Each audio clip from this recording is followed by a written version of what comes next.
Assalamualaikum warahmatullahi wabarakatuh. Salam dan bahagia, Ibu dan Bapak Guru Penggerak. Saya Nofrini Susanti dari SMP Negeri 4 Batin Solapan, Kabupaten Bengkalis, calon guru penggerak Angkatan 9. Pada video kali ini, saya akan memaparkan demonstrasi kontekstual modul 1.3 tentang visi guru penggerak. Untuk merumuskan visi guru penggerak dapat menggunakan pendekatan inquiry apresiatif.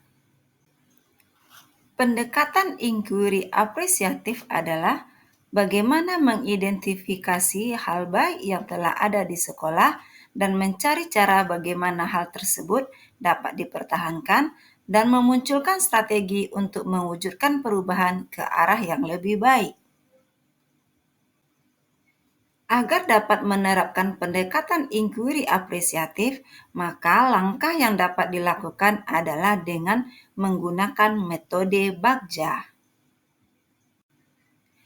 Bagja terdiri dari buat pertanyaan utama, ambil pelajaran, gali mimpi, jabarkan rencana, dan atur eksekusi.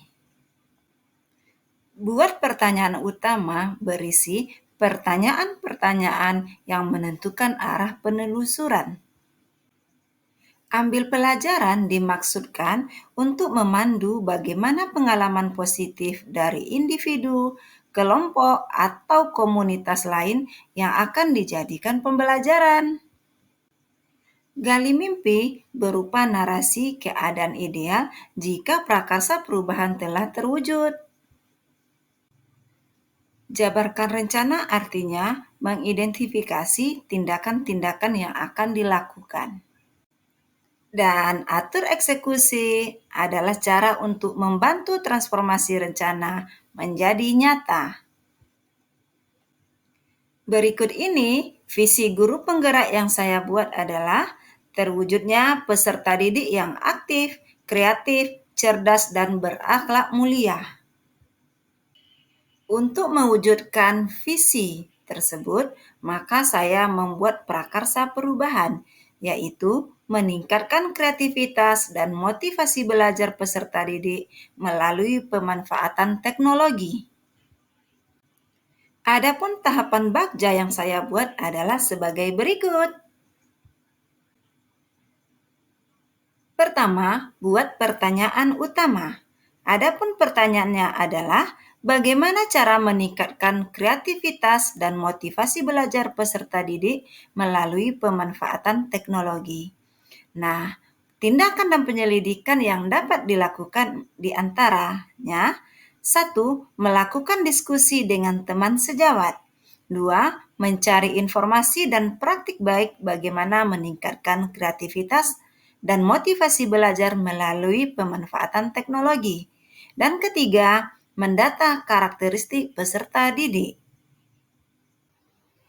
Langkah kedua adalah ambil pelajaran.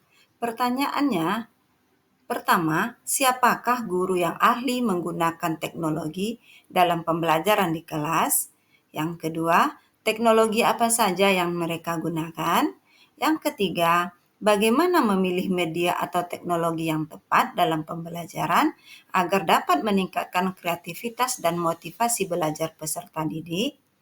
Berikut tindakan atau penyelidikan yang bisa dilakukan adalah pertama, mencari dan mendata guru-guru yang ahli dalam memanfaatkan teknologi dalam pembelajaran di kelas.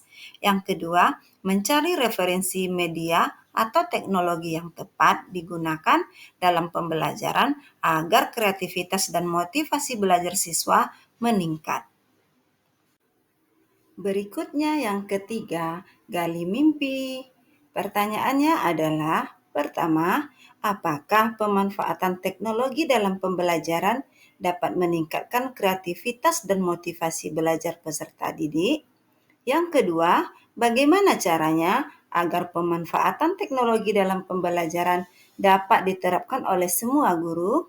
Yang ketiga, apakah ada kaitannya pemanfaatan teknologi dalam pembelajaran dengan profil pelajar Pancasila. Berikut tindakan atau penyelidikan yang dapat dilakukan. Pertama, membuat lembar observasi tentang kreativitas dan motivasi belajar peserta didik. Yang kedua, melakukan kolaborasi dengan teman sejawat untuk pembelajaran di kelas. Yang ketiga, mencari referensi tentang profil pelajar Pancasila dan berkonsultasi dengan orang yang berkompeten. Yang keempat, jabarkan rencana. Beberapa pertanyaannya adalah: 1. Apakah langkah-langkah yang dilakukan agar terbiasa memanfaatkan teknologi dalam pembelajaran? Yang kedua, apakah media yang tepat digunakan untuk pemanfaatan teknologi dalam pembelajaran? Yang ketiga, bagaimana usaha agar pemanfaatan teknologi dalam pembelajaran terus-menerus dilakukan oleh guru? Berikut tindakan dan penyelidikan yang dapat dilakukan adalah: pertama, membuat perangkat pembelajaran, membuat LKPD dan instrumen penilaian. Yang kedua, mencari media pembelajaran yang sesuai dengan karakter peserta didik dan mata pelajaran yang diampu. Yang ketiga, memberikan reward bagi peserta didik yang memiliki kreativitas dan motivasi belajar yang tinggi. Yang terakhir, atur eksekusi. Pertanyaannya, siapa yang bertanggung jawab untuk memonitor agar kegiatan pemanfaatan teknologi dalam pembelajaran berjalan dengan baik dan konsisten? Tindakan dan penyelidikannya adalah membuat jadwal kegiatan pembelajaran pemanfaatan teknologi yang bervariasi setiap minggu. Demikianlah pemaparan demonstrasi kontekstual modul 1.3 Visi Guru Penggerak. Terima kasih, salam dan bahagia. Assalamualaikum warahmatullahi wabarakatuh.